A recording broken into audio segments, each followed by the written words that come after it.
নমস্কার, আমি সুপর্ণা। তো সুপর্ণা রান্নাঘরে আজকে আমি আপনাদেরকে ঘুগনি বানিয়ে দেখাবো। তো সেটা আমি কিমা দিয়ে বানাবো। তো পুরো ভিডিওটা আপনারা দেখবেন, স্কিপ করবেন না। আর আমার রান্নাগুলো যদি আপনাদের ভালো লাগে তাহলে অবশ্যই লাইক, কমেন্ট, সাবস্ক্রাইব করবেন, আমার পেজটাকে ফলো করবেন। তো চলুন, আমি এখন খুব সহজ পদ্ধতিতে আপনাদেরকে ডিলিশিয়াস ঘুগনি বানিয়ে দেখাবো। তো ভিডিওটা আমি এখন শুরু করছি। তাহলে ঘুগনির মটরটা আমি সকালে ভিজিয়ে দিয়েছিলাম, তো সেটার জন্য ভিডিও করা হয়নি। আপনারা যদি বিকেলে ঘুগনিটা বানাতে চান তো সকালবেলা মটরটাকে ভিজিয়ে রাখবেন। মোট কথা 10-12 ঘন্টা ভিজিয়ে রাখলে খুব সুন্দর মটরটা ফুলে যায়। তো আমি এই যে সকালবেলা একদম ভিজিয়ে রেখেছিলাম, দেখুন এরম বড় বড় হয়ে গেছে। তো আমি এখন জল আর এর মধ্যে অল্প একটু নুন দেবো, দিয়ে 2 কি 3টে সিটি দেবো, যতক্ষণ না অবধি মটরটা ভালো করে না গলে। তো আপনারা মটরটা সেটা দেখে সিটিটা দেবেন। ঘুগনির জন্য আগে আমি কিছুটা সর্ষের তেল এখানে দিয়ে দিচ্ছি। আপনারা এখানে রিফাইন তেলও ব্যবহার করতে পারবেন। আগে আমি এখানে অল্প করে গোটা জিরে দিয়ে দিচ্ছি,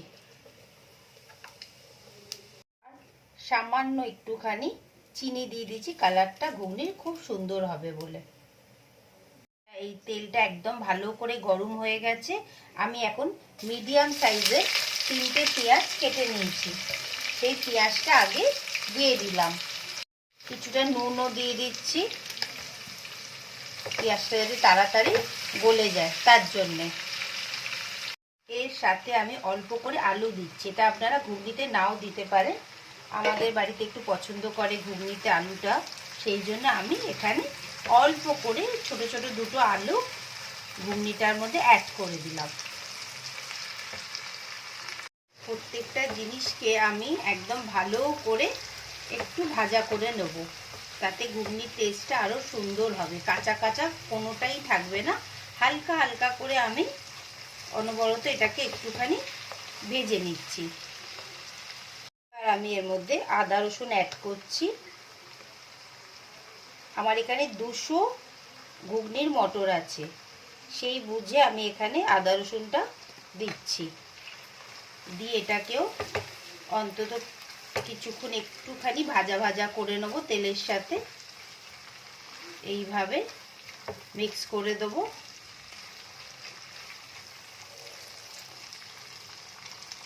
এবার আমি এর মধ্যে অল্প একটুখানি হলুদ দিয়ে দিচ্ছি, লাল লঙ্কা দিয়ে দিলাম, আর 1 চামচ কাশ্মীরি লঙ্কা দিয়ে দিলাম। আর আমি কোনো মশলা এর মধ্যে দেবো না, এইটা দিয়ে আমার এই পুরো ঘুগনিটা আমাদের রেডি হয়ে যাবে।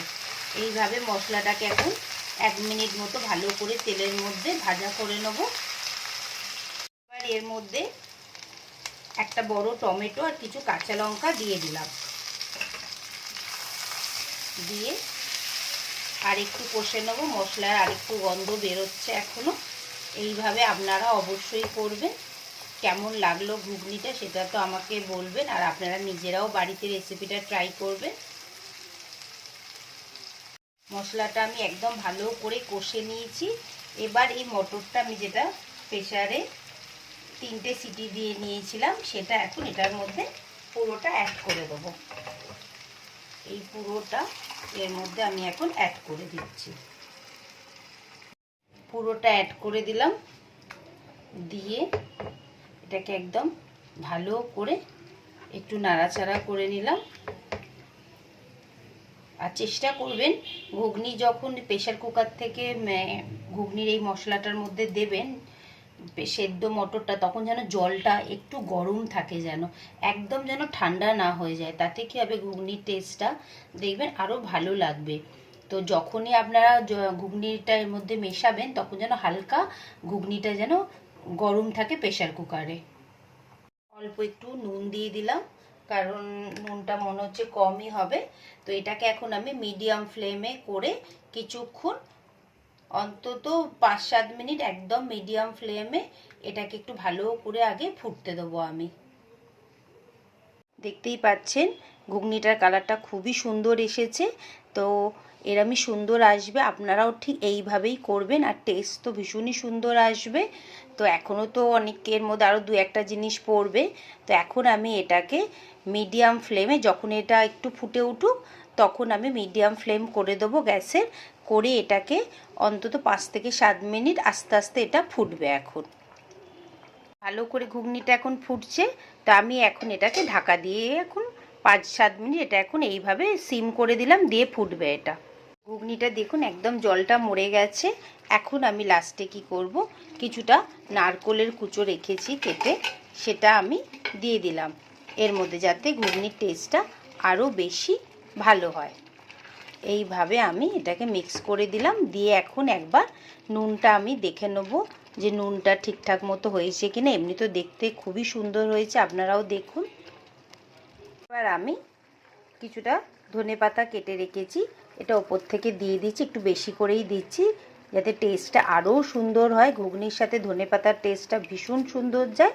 তো এখন আমি এটাকে ভালো করে মিক্স করে দিচ্ছি, করে জাস্ট 2 মিনিট মতো আমি এটাকে নাড়াচাড়া করব, করে গ্যাসটা বন্ধ করে দেবো ঢাকা দিয়ে। এখন এটাকে আমি আরও 5 মিনিট মতো রেখে দেবো। ঘুগনি তো রেডি হয়ে গেল। কেমন লাগলো ভিডিওটা অবশ্যই জানাবেন। আমি ওপর থেকে একটুখানি ধনেপাতা হালকা করে দিয়ে দিয়েছি, দেখতেও এটা সুন্দর লাগবে। কেমন লাগলো ভিডিওটা অবশ্যই জানাবেন, আর আপনারা ঘুগনিটা বানাবেন, বানিয়ে অবশ্যই আমাকে বলবেন কেমন লাগলো, আর আমার ভিডিওগুলো কেমন লাগে আপনাদের। মাংস দিয়ে ঘুগনিটা তো রেডি হয়ে গেল। আপনাদের কেমন লাগলো ভিডিওটা বলবেন, আর আমার পেজটা যদি পছন্দ হয় তাহলে লাইক, কমেন্ট, সাবস্ক্রাইব করবেন। আপনারা আমাকে জানাবেন যে ঘুগনিটা আপনারা কিসের সাথে পছন্দ করেন, রুটি, পরোটা বা শুধু যে কোনো জিনিস দিয়ে আপনারা কোন জিনিসটা মানে ঘুগনি দিয়ে খেতে পছন্দ করেন, সেটা আমাকে কমেন্ট করে অবশ্যই জানাবেন। আর কেমন লাগলো ভিডিওটা সেটাও জানাবেন।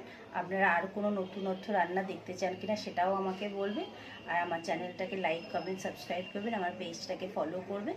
তো আমি আবার আর একটা নতুন রেসিপি নিয়ে খুব তাড়াতাড়ি আসবো। টাটা।